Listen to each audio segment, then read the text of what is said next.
नमस्कार, मैं हूं शिरीष मिश्रा। हमारी खास पेशकश बजट ब्रह्मास्त्र में आप सभी का स्वागत है। मुख्यमंत्री भूपेश बघेल ने आज गढ़बो नवा छत्तीसगढ़ की थीम पर 57,106 करोड़ रुपए का राज्य का बजट पेश किया। भूपेश सरकार के तीसरे बजट का फोकस गांव, गरीब, मजदूर और किसान पर रहा। बजट में मछली पालन को कृषि का दर्जा देने, रूरल इंडस्ट्रियल पार्क और सी मार्ट स्टोर स्थापित करने जैसी घोषणाएं की गई हैं। साथ ही शिक्षा, स्वास्थ्य और इंफ्रास्ट्रक्चर पर भी कई प्रावधान किए गए हैं। विपक्ष ने बजट को निराशाजनक और छत्तीसगढ़ को पीछे ले जाने वाला बताया है। तो कैसा रहा भूपेश सरकार का नया बजट? राज्य की तरक्की के लिए इस बजट की क्या अहमियत है? इन तमाम सवालों के जवाब आज हम लेने की कोशिश करेंगे। हमारे साथ खास मेहमानों का पैनल भी जुड़ेगा, लेकिन उससे पहले बजट पर यह रिपोर्ट देखते हैं।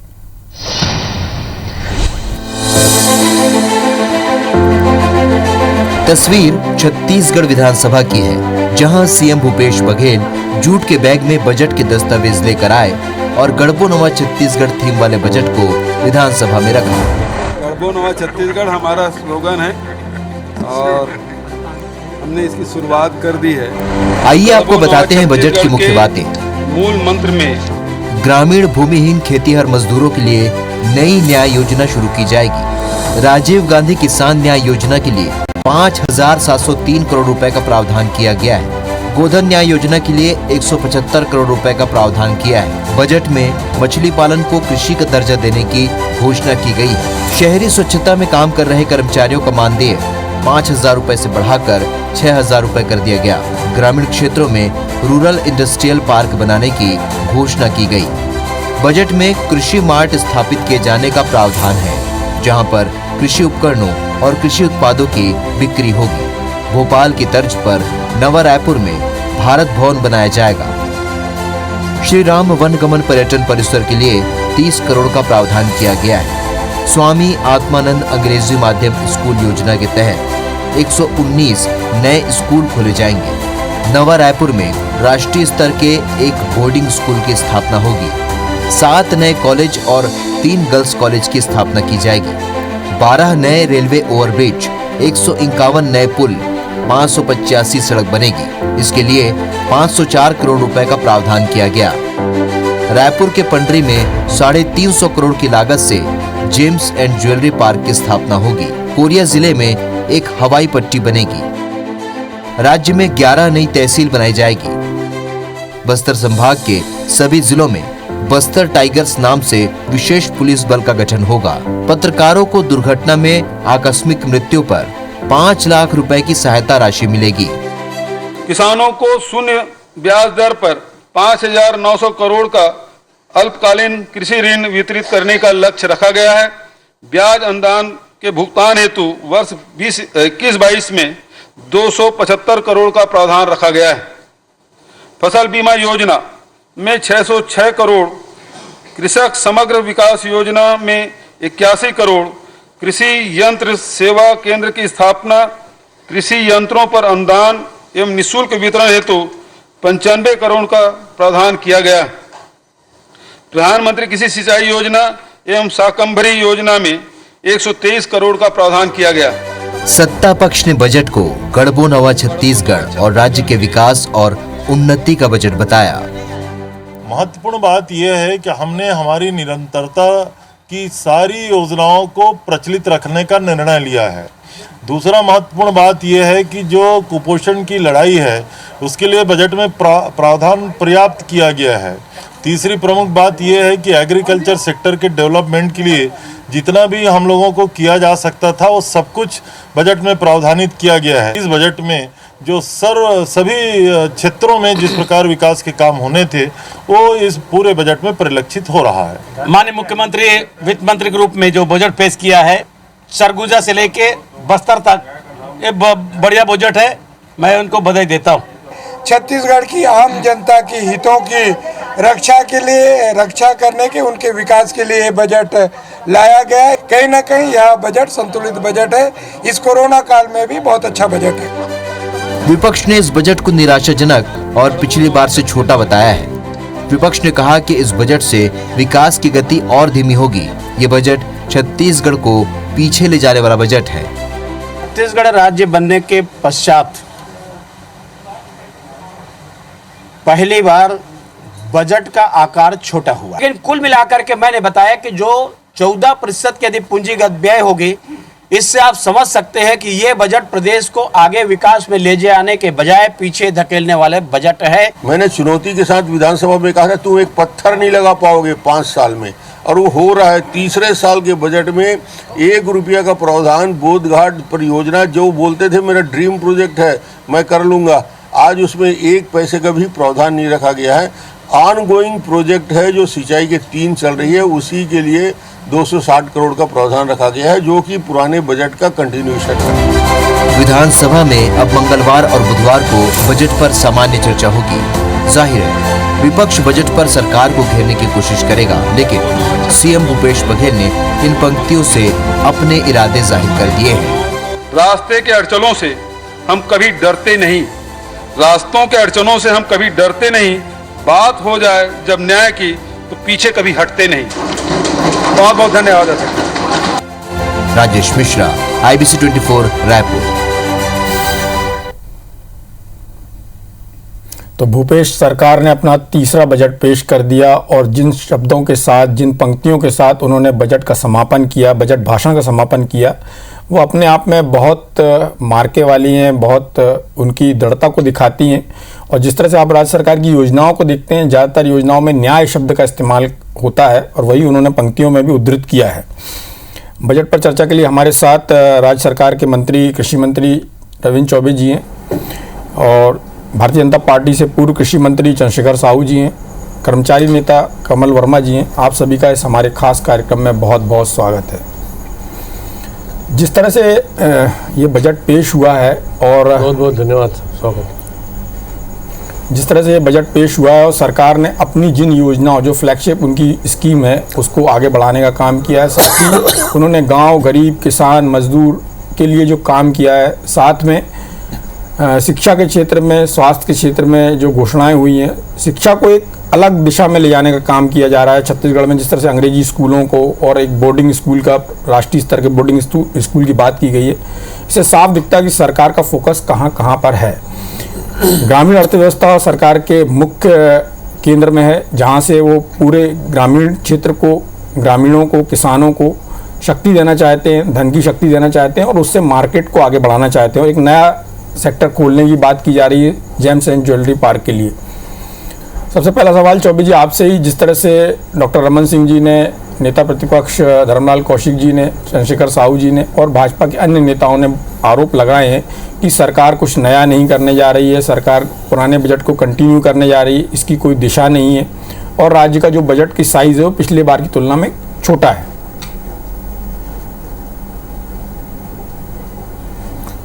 बहुत छोटा नहीं है, पिछले बार की तुलना में ये तो संभावनाएं थी, अवश्यंभावी था। पिछले पूरे वर्ष भर कोरोना से जो संक्रमण के चलते रेवेन्यू का कलेक्शन कम हुआ, तो हम लोग तो मान के चल रहे थे कि पिछले प्लान साइज से हमारा बजट कितना छोटा हो पाएगा। और दूसरी ओर आप देखेंगे, केंद्र सरकार ने लगभग 14,000 करोड़ रुपया छत्तीसगढ़ की देनदारी को दिया नहीं है। 3,500 करोड़ का GST हमारा अभी हिस्सा हमको मिला नहीं है।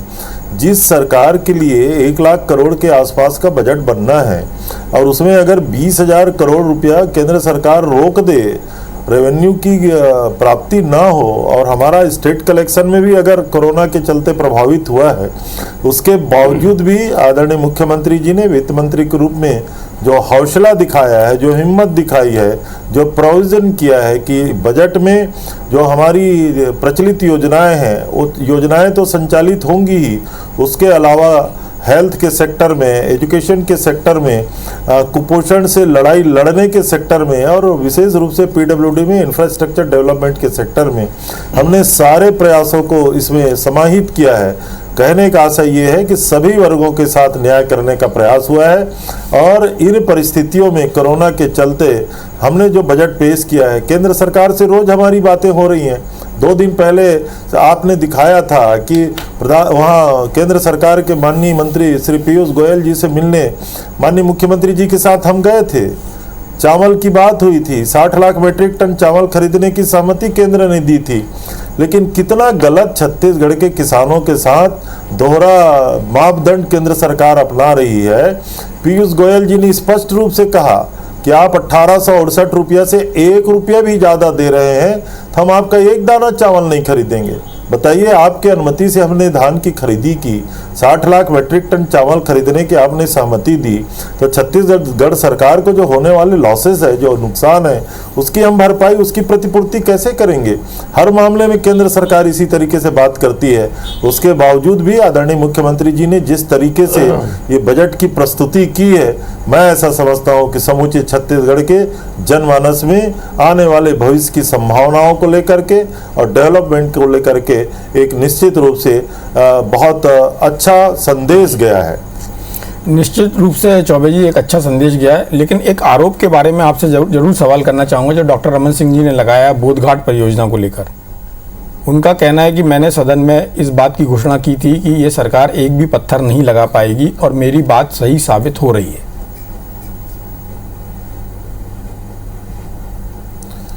पिछले बजट सत्र में हमने बोधघाट को बजट में शामिल किया। उसके तत्काल पश्चात उसका डीपीआर बनाने का काम शुरू हुआ। जिस काम को डॉक्टर रमन सिंह जी इस प्रदेश में 15 साल नहीं कर पाए, उसको केवल 15 महीने में हो जाए, ऐसी उम्मीद वो क्यों करते हैं? पहला प्रश्न तो ये है। और दूसरा प्रश्न ये है कि माननीय डॉक्टर रमन सिंह जी के नज़र में छत्तीसगढ़ का विकास क्या था? बड़े बड़े खदान का आवंटन, अकेले जांजगीर जिले में 60,000 मेगावाट के पावर प्लांट का आपने एमओयू किया और किसानों की जो जोत सीमा है लगातार कम हो रही थी। हमारी लड़ाई लगातार होती थी कि लगातार किसानों की ज़मीनों को, पूंजीपतियों को आप सौंप रहे हैं। डॉक्टर रमन सिंह जी की नज़र में अगर वही विकास होता और उसी प्रकार का अगर बजट बनाया जाता तो शायद उनको इसी में गंध और स्वाद दोनों मिलता। लेकिन डॉक्टर रमन सिंह जी के बजट में और भूपेश बघेल जी के बजट में यही तो अंतर है। उनकी प्राथमिकता जमीन बेचने, खदान बेचने, जंगल बेचने, पानी बेचने में थी। हमारे आदरणीय मुख्यमंत्री जी की प्राथमिकता छत्तीसगढ़ के किसान हैं, छत्तीसगढ़ के कृषि है, छत्तीसगढ़ के गरीबों का विकास है, छत्तीसगढ़ में न्याय योजना लागू करना है। अब बोधघाट की आलोचना करके डॉक्टर रमन सिंह जी को कुछ हासिल नहीं होने वाला है। हम बोधघाट भी बनाएंगे, हम पैरी भी बनाएंगे, हम अरपा में जो प्रस्तावित हमारा बांध है उसको भी बनाएंगे, हम अरिहन खारंग भी बनाएंगे। छत्तीसगढ़ की सारी सिंचाई योजनाओं को हम शुरू करेंगे। ये तो आने वाला वक्त बताएगा कि यहाँ के किसानों के लिए आपने क्या किया था और हमने क्या किया है। चलिए, हमारे साथ चंद्रशेखर साहू जी भी हैं। साहू जी, आपकी पार्टी ने जिस तरह से बजट को पीछे ले जाने वाला, दिशाहीन बजट बताया, साइज़ में छोटा बताया, और जिस तरह से चौबे जी अभी बोल रहे थे कि सरकार की मंशा एकदम सही है और वो सही दिशा में जा रहे हैं और हमारा जो फोकस है उस पर हम काम कर रहे हैं, और आपके ऊपर भी ये आरोप है, मतलब आपकी सरकार जो रही 15 साल की, 15 साल में आपने बोधघाट के लिए कुछ नहीं किया।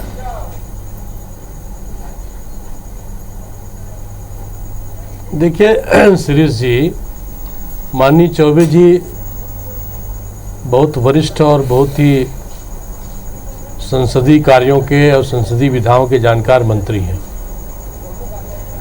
और अभी जिस प्रकार से उनकी भूमिका है, कभी कभी लगता है लोगों को कि सुपर सीएम की भूमिका में आ गए।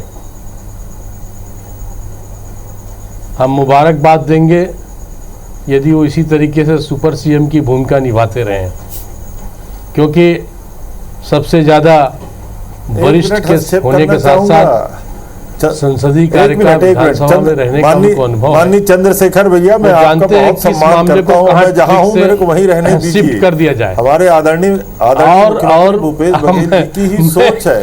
भले आप सुन ले आदरणीय चंद्रशेखर जी, जी चंद्रशेखर जी, मेरा भी एक अनुरोध है आपसे। स्क्रीन में मैंने निवेदन किया है, लेकिन चंद्रशेखर जी, मेरा भी एक अनुरोध है आपसे, इस चर्चा को बजट तक ही सीमित रहने दीजिए। मेरी बात राजनीतिक अलंकरणों से इसको मत नवाजिए इस चर्चा के बीच में लोगों को। आप सब्जेक्ट पे बात कर सकते हैं। मैं तो एक शुभचिंतक होने के नाते कह रहा हूँ, और विद इन द सब्जेक्ट भी हम विषय को ले जा रहे हैं, क्योंकि सारी बातों को जिस प्रकार से पेंट लगा के कहा जाता है, और कई बार तो ऐसा लगता है कि मुख्यमंत्री जी और कृषि मंत्री जी के बीच में बयानों का और वक्तव्यों का एक प्रतिस्पर्धा तो नहीं चल रहा है। खैर वो अलग विषय है, लेकिन जिन बातों को लेकर छत्तीसगढ़ सरकार जन घोषणा पत्र हो, चाहे सार्वजनिक उनके घोषणाएं हो, चाहे उनका कमिटमेंट हो, शराबबंदी से लेके हम शुरू करें बेरोजगारी भत्ता तक, हम लोग सुन रहे थे कि इस बार चाइल्ड बजट भी होगा, और भी हम लोग सुन रहे थे कि आप बजट में ये प्रावधान करने वाले हैं। हेल्थ सेक्टर को आप देख लीजिए, हमारे माननीय स्वास्थ्य मंत्री जी के साथ आप लोगों का क्या अलगाव है, दुराव है, मैं नहीं जानता, लेकिन हेल्थ सेक्टर का बजट आपने क्यों नहीं बढ़ाया? प्रति 1000 आबादी के पीछे कितने नर्सिंग स्टाफ होंगे, कितनी दवाइयाँ की उपलब्धता होगी, कितने स्वास्थ्य सुविधाओं का आप विस्तार करेंगे, ये एक पूरा पैरामीटर आप देख लीजिए, कुछ भी नहीं है। आप 3 मेडिकल कॉलेज प्रस्तावित कर रहे हैं, अच्छी बात है, लेकिन आप ग्रामीणों को मूल रूप से और यहाँ के नागरिकों को स्वास्थ्य सुविधाएं नहीं देंगे। ये कोरोना कालखंड अभी बंद नहीं हुआ है, ख़त्म नहीं हुआ है, ये आपकी चुनौती सामने है। केंद्र सरकार ने इसीलिए अपने बजट में हेल्थ सेक्टर को 3 गुना वृद्धि किया है। कम से कम आप 2 गुना तो कर सकते थे, लेकिन वो नहीं किया। आप देख लीजिए, कुछ जगह 3 जगह सामुदायिक स्वास्थ्य केंद्र की बात कही गई है, ऑलरेडी वहाँ PSC है, उसको आप अपग्रेड कर रहे हैं। सामुदायिक स्वास्थ्य केंद्र में और क्या आवश्यकताएं हैं, उसकी पूर्ति आपने कितने की, कितने भवन का आपने प्रावधान किया है, ये आपके उसमें स्पष्ट नहीं है। तो एक पूरा जो सेक्टर है हेल्थ सेक्टर, ये अभी भी एक प्रकार से अनुत्तरित है कि उसमें आप क्या करने वाले हैं। जो 2 दिन पहले आर्थिक सर्वेक्षण आया सुरेश जी, उसमें आपने स्वीकार की कि हम गिरावट की ओर जा रहे हैं। 8% हमारा विकास दर कृषि क्षेत्र में हुआ करता था पूरे 1 दशक में, बल्कि 1.5 दशक में भी। ठीक है, अभी पूरे देश में और पूरे दुनिया में आर्थिक गतिविधियां मंद पड़ी है, बहुत सारी चुनौतियां आपके साथ है, निश्चित रूप से विकास दर प्रभावित होगा। लेकिन आप जब दावा करते हैं कि हम केंद्र के मुकाबले हमारा विकास दर इतना है, तो आप तो पूरी तरीके से गिरावट की ओर जा रहे हैं। आपकी GDP, GSDP जो भी विषय है, आप कितना उसको मेंटेन कर रहे हैं? प्रति व्यक्ति आय में ये क्यों गिरावट आई है? आपके प्रति व्यक्ति योजना प्रावधान में क्यों गिरावट आई है? आपके प्रति व्यक्ति जो खपत है बहुत सारे मूलभूत आवश्यकताओं की पूर्ति की दृष्टि से, उसमें कितनी गिरावट आई है? आप पेयजल मिशन को आप जिस प्रकार से लेना चाह रहे हैं, कोई पेयजल मिशन के मामले में पूरी तरीके से ये बजट मौन है। पूरा केंद्र पर आप एक प्रकार से आश्रित हो चुके हैं। जल जीवन मिशन का पैसा आपके पास आया पड़ा है 7000 करोड़ से ऊपर, 12000 करोड़ का आपका उसमें प्रावधान है। प्रधानमंत्री किसान संपदा योजना, जिसमें 7000 करोड़ इस राज्य को वैसे भी मिल जाना था, आपके मैचिंग ग्रांट नहीं होने के कारण, और ये जो एक प्रकार से आपके जो बेनिफिशियरी गैप फंडिंग है वो आप नहीं देने के कारण इन्वेस्टर्स उसमें आ नहीं पाए। बायोएथेनॉल की बात कही है, आप एक प्रदर्शनी प्लांट दिखा रहे हैं। बायोएथेनॉल और बायो CNG के मामले में आप क्या और कर सकते हैं टेक्नोलॉजी की दृष्टि से, आपने उसमें किया नहीं। आप किधर इधर ले जाना चाह रहे हैं बजट को, लेकिन आप उधर खींच रहे हैं। कुल मिला के शिरीष जी, मैं अपनी दृष्टि से और किसान की दृष्टि के कहना चाहता हूँ कि ये बजट कहीं न कहीं भटकाव का बजट है। आप भटक रहे हैं और लोगों को भी भटका रहे हैं। आप सही दिशा में पूरे स्टेट वे पे चलें तो उसकी बात होती है। आप बेसिक एजुकेशन को छोड़ रहे हैं। आप 119 आप इंग्लिश स्कूल खोल देंगे, उससे गांव के जो ग्रामीण क्षेत्रों में जो बेसिक स्कूल है, प्राइमरी स्कूल है, प्राइमरी एजुकेशन है, उसमें क्या सुधार हो जाएगा? शिक्षकों की भर्ती अभी तक हुई नहीं है। शिक्षक की कमी आप सब देख रहे हैं। खुद मंत्री लोग रोज चिट्ठी लिखते हैं एक दूसरे के विभागों को कि हमारे यहाँ ये कमी, हमारे स्कूल में कमी है। भवन का कहीं प्रावधान नहीं है। पंचायत ग्रामीण विकास को आप भवन बनाने की अनुमति दे रहे हैं कि नहीं दे रहे हैं, ये भी स्पष्ट।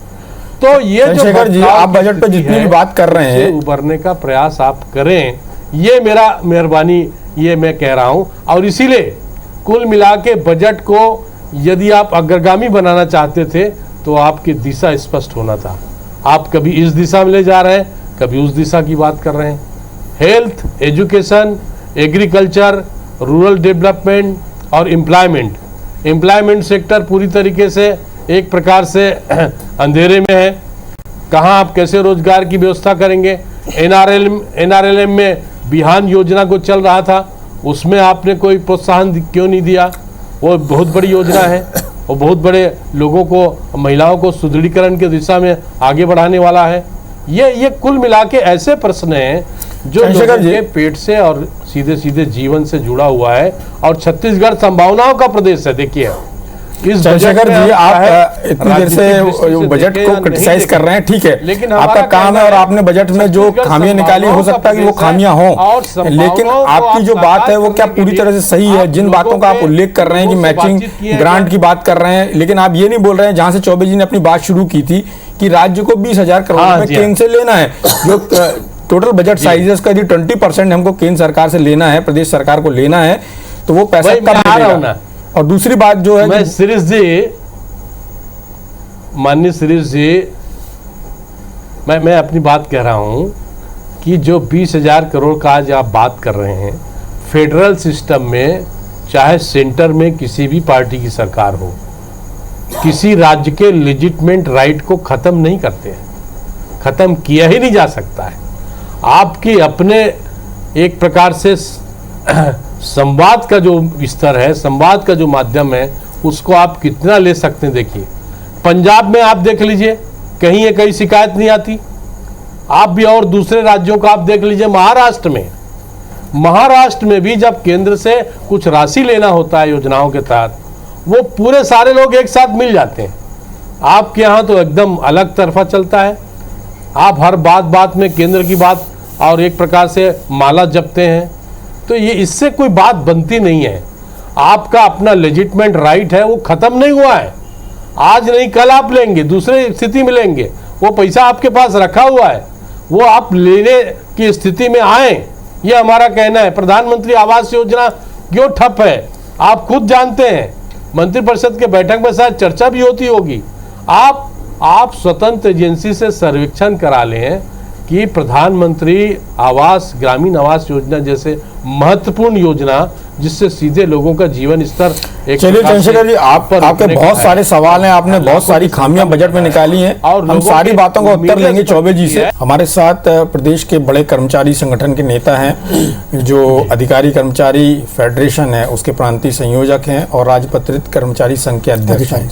एक आम आदमी के नाते और एक कर्मचारी संघ के नेता के नाते कमल वर्मा जी, आपको क्या लगता है, बजट कैसा लगता है? देखिए शिरीष जी, हम लोग जो है 2019 से सरकार से उम्मीद कर रहे थे। सरकार ने के जो वक्ता है वो लगातार 2019 में बोलते रहे कि 2019 किसानों के लिए है, किसान हमारे अन्नदाता है, हम उनको प्रणाम करते हैं। 2020 जो है प्रदेश के कर्मचारियों अधिकारियों के लिए रहेगा। हम बेसब्री से इंतजार करते रहे। कोरोना काल में भी हमने पूरे प्रदेश में कोरोना का संकट न फैले, उसके लिए हमारे प्रदेश के कर्मचारी अधिकारी दिन रात मेहनत करते रहे। लगभग 65 से 70 अधिकारी कर्मचारी मौत को गले लगा लिए।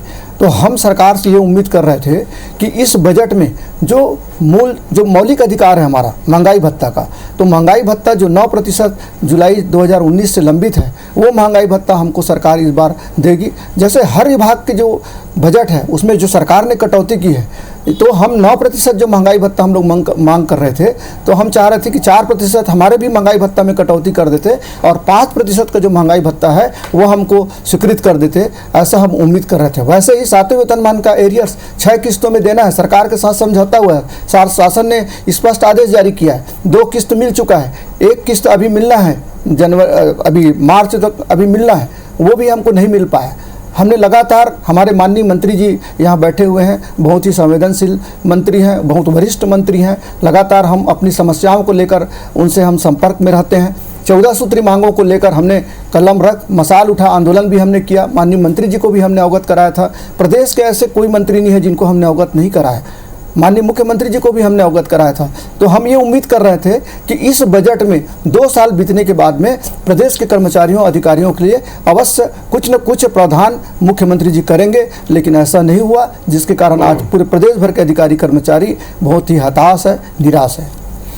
चलिए, चौबे जी हमारे साथ हैं। चौबे जी, जिस तरह से वर्मा जी कह रहे हैं कि उन्होंने अपनी विभिन्न मांगों को आपके समक्ष भी रखा, मुख्यमंत्री जी के समक्ष भी रखा, और बजट से उनकी बड़ी उम्मीदें थी, वो उम्मीदें उनकी पूरी नहीं हुई हैं। और चंद्रशेखर साहू जी ने स्वास्थ्य को लेकर एक बड़ा आरोप लगाया कि स्वास्थ्य के क्षेत्र में सरकार ने कुछ उस तरह से काम नहीं किया, जबकि केंद्र सरकार ने बजट साइज को 3 टाइम्स किया, कम से कम छत्तीसगढ़ में 2 गुना होना चाहिए था।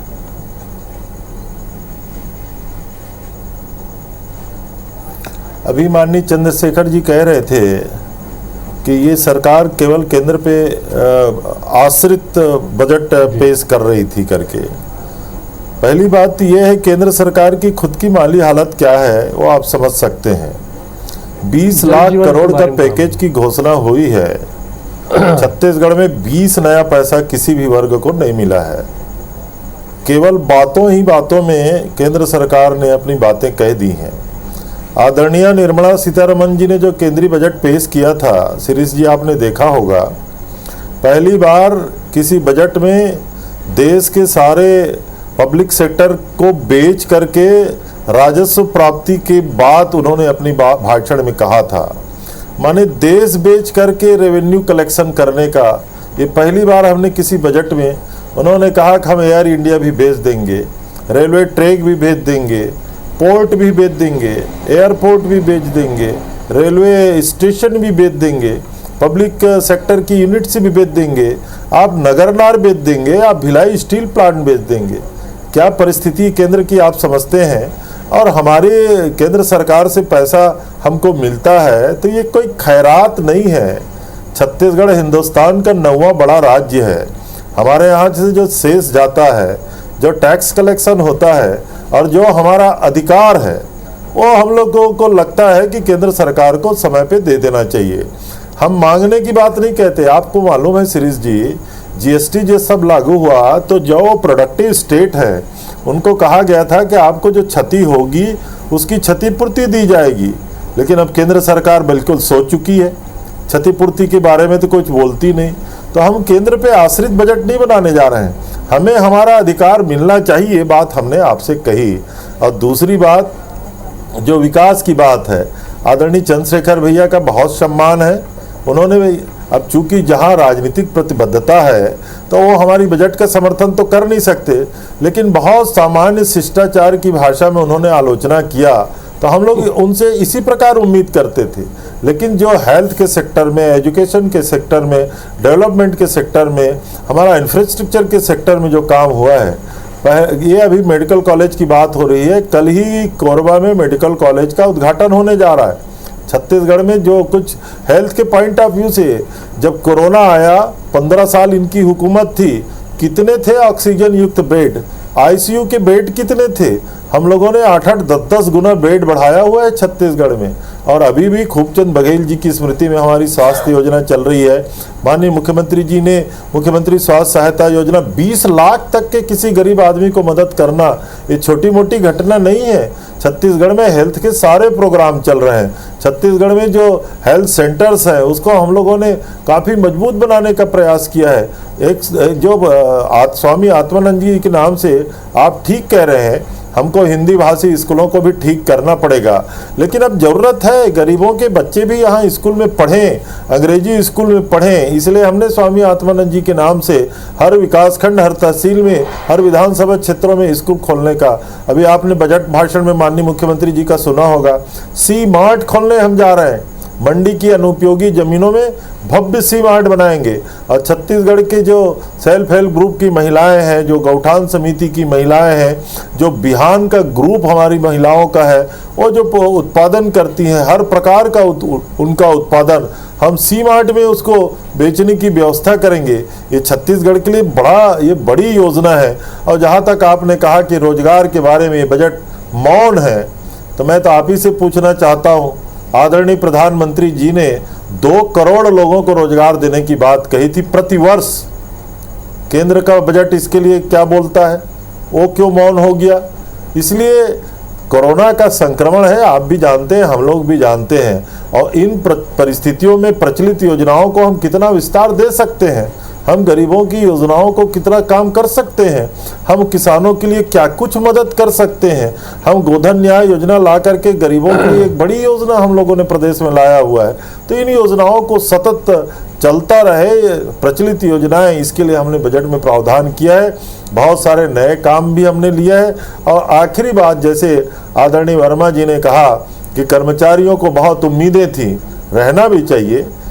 कोरोना काल में छत्तीसगढ़ के अधिकारी कर्मचारियों ने जितना मेहनत किया है, छत्तीसगढ़ को इस कोरोना के संक्रमण से बचाया है, उनको मैं श्रेय भी देता हूं, उनको सम्मान भी करता हूं। लेकिन आप देखेंगे इस कोरोना काल में केंद्र सरकार ने सांसदों के सांसद निधि में कटौती की।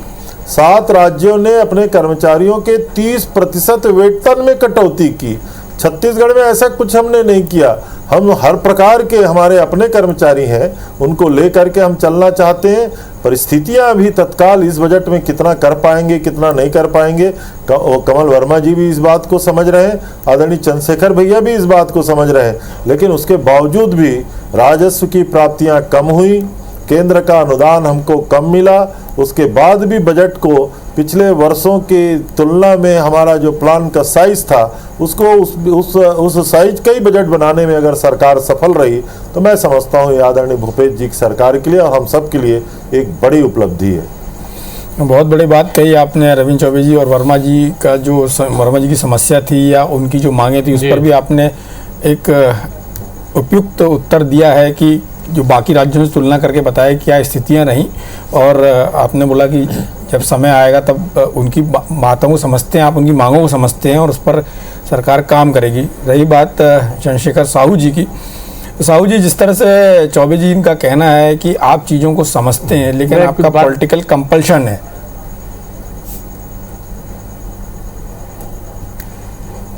देखिए, ये आम लोगों के भावनाओं की अभिव्यक्ति को मैं यहाँ पर तार्किक रूप से निवेदन के रूप में आपके माध्यम से कह रहा था।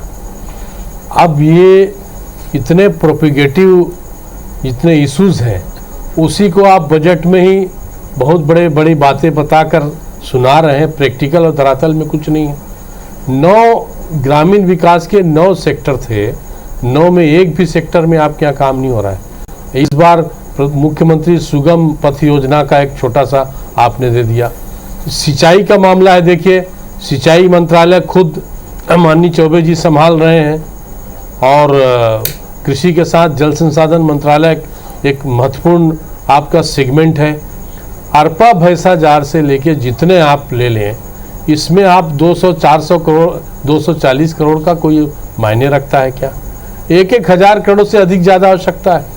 जितना पानी आपके पास है, 1 लाख हेक्टेयर मीटर जल, धरातली जल आज भी बिना टेप के बह रहा है। उड़ीसा के साथ आपका जो विषय था वो अभी भी पेंडिंग है। आप और भी कई, जैसे अभी बोधघाट की बात आई, मैं उसको रिपीट नहीं करना चाहूँ, आपके चैनल ने तो बहुत सारे विषयों को विस्तार से इस पर दिया है। लेकिन कुल मिला के 2 साल में कृषि क्षेत्र के अलावा सिंचाई के मामले में कितना काम हुआ है आप धरातल पर देख लीजिए। जो पूर्व की योजनाएं थे वही कंप्लीट नहीं हो रहा है। एक ठो नहर नाली बना ले तो और अच्छी बात हो जाएगी। केवल आप एक प्रकार से लाइनिंग कर रहे हैं, कहीं कहीं जो पुराने ऑनगोइंग स्कीम है उसी के तहत वही हो रहा है।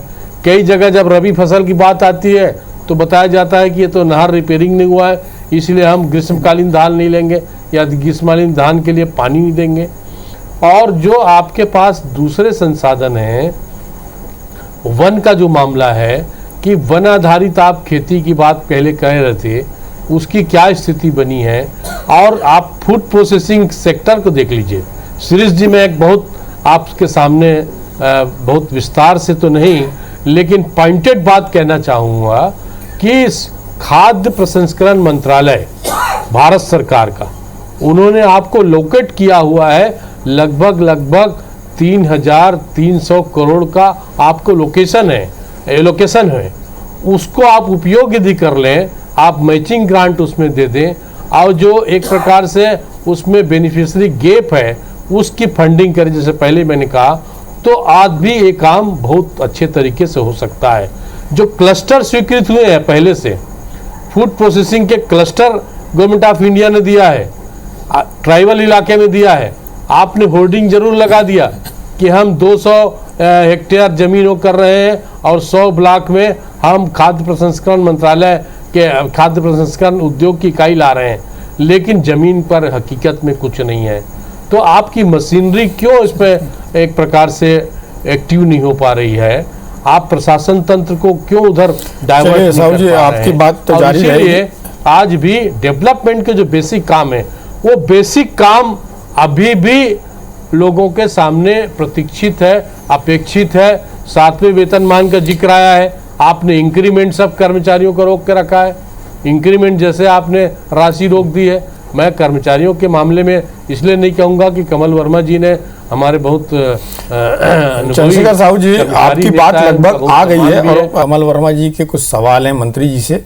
हम कमल वर्मा जी के सवाल लेते हैं, फिर सीधे मंत्री जी का रुख करते हैं। माननीय श्री जी, मैं आपके चैनल के माध्यम से माननीय मंत्री जी से मैं अनुरोध करना चाहूँगा कि हमने 14 सूत्री मांगों को लेकर हमने एक ज्ञापन दिया है। उसमें आर्थिक मामले से भी संबंधित है, कुछ अनार्थिक मामले भी हैं। हम चाहते हैं कि सरकार जो है हमारी समस्याओं को लेकर एक शासन स्तर पर कोई कमेटी बनाए जहां पर हम अपनी बातों को रख सकें।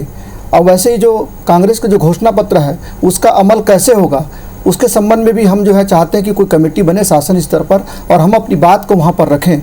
और जो छोटी छोटी समस्याएं हैं जिसको सिंपल आदेश जारी करने से उसका निराकरण हो सकता है। जैसे आप अनकंपन नियुक्ति की बात करें, विगत 2 साल से जो है जो तृतीय श्रेणी कर्मचारी में जो है नियुक्ति के लिए अनकंपन नियुक्ति के लिए जो 10% का जो सीलिंग है उसको समाप्त किया जाए। ऐसी छोटी छोटी जो समस्याएँ हैं उसका निदान हो सके, ऐसा मैं प्रदेश के माननीय मंत्री संवेदनशील निवेदन करूँगा कि आप इस संबंध में कुछ अवश्य इस चैनल के माध्यम से कहें। आपकी बात पर रविंद्र चौबे जी का उत्तर ले लेता हूं। चौबे जी, जिस तरह की बात कमल वर्मा जी ने की है उनका कहना है, और उसके पहले भी चंद्रशेखर साहू जी जो बात कर रहे थे, मैचिंग ग्रांट की बात कर रहे थे, केंद्र सरकार से बहुत सारे क्लस्टर जो स्वीकृत हैं उनकी बात कर रहे थे, और उन्होंने तमाम ऐसी योजनाओं की बात की है। खासतौर पर विपक्ष का कहना था कि फूड पार्क को लेकर सरकार जो काम करना चाहिए वो नहीं कर रही। और एक बात आमतौर पर जो सारे लोग कह रहे हैं, खासतौर पर जो विपक्ष की राजनीति करते हैं, कि सरकार अपने घोषणा पत्र को उस तरह से लागू नहीं कर रही या उस पर अमल नहीं कर रही। इन सब बातों का भी उत्तर चाहूँगा।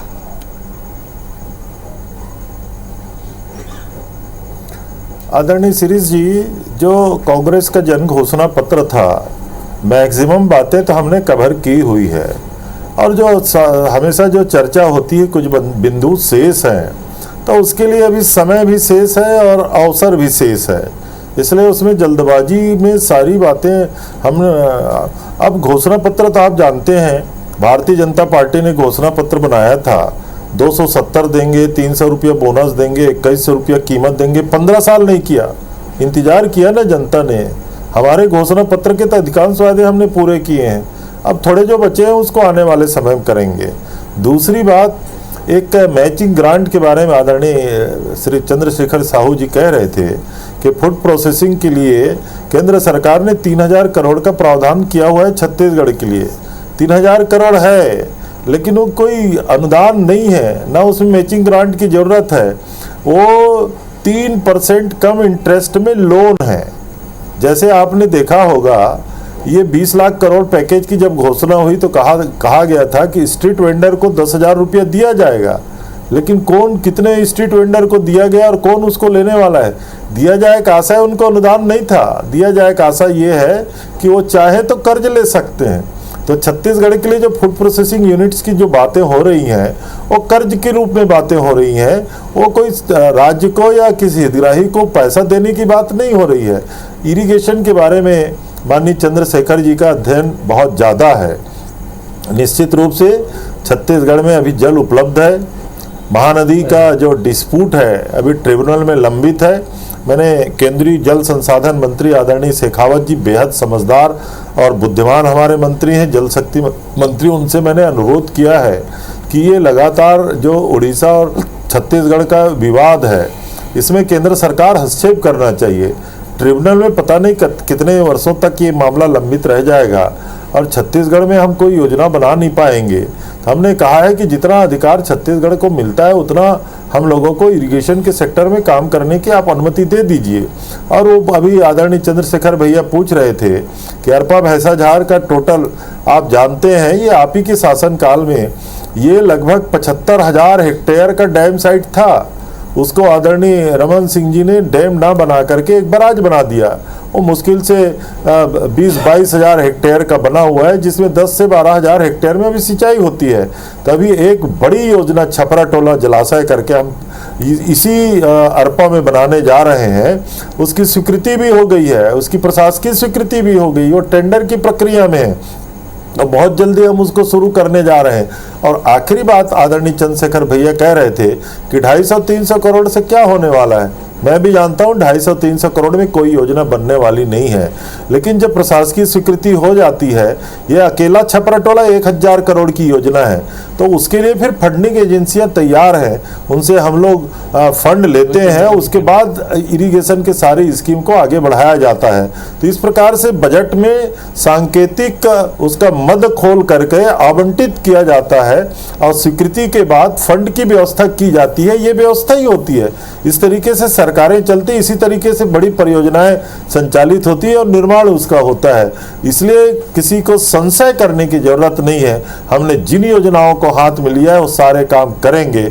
और आखिरी बात, माननीय कमल वर्मा जी कह रहे थे, सुझाव बहुत अच्छा है। कर्मचारियों के हितों की बातों को करने के लिए एक अच्छी कमेटी का निर्माण होना चाहिए। हम लोग तो मान के चलते हैं कि कार्यपालिका का प्रमुख होता है चीफ सेक्रेटरी, उनके साथ बैठ करके इनकी बातें होती होंगी और जो सरकार का निर्देश है उसका अनुपालन होता होगा। उसके बावजूद भी कर्मचारियों के बड़े लीडरॉन हैं आदरणीय वर्मा जी, उनका सुझाव है। तो मैं ये सुझाव को भी अपने साथियों के साथ चर्चा करके मैं उम्मीद करता हूँ इस प्रकार से भी इन समस्याओं के निदान के लिए ये समिति अगर बन जाए तो बेहतर होगा। बहुत धन्यवाद सर, बहुत बहुत धन्यवाद सर। चलिए, सरकार का रुख तो बहुत ही सकारात्मक है। सरकार प्रदेश की ग्रामीण अर्थव्यवस्था और प्रदेश की अर्थव्यवस्था को बहुत आगे ले जाने का मादा रखती है। और जिस तरह की बात भूपेश बघेल जी ने जिस पंक्ति से की थी, उसी बात खत्म की थी, उसी बात से मैं भी अपनी बात खत्म करता हूं कि छत्तीसगढ़ सरकार न्याय के लिए भी प्रतिबद्ध है। इस चर्चा में भाग लेने के लिए आप सभी का बहुत बहुत धन्यवाद। नमस्कार।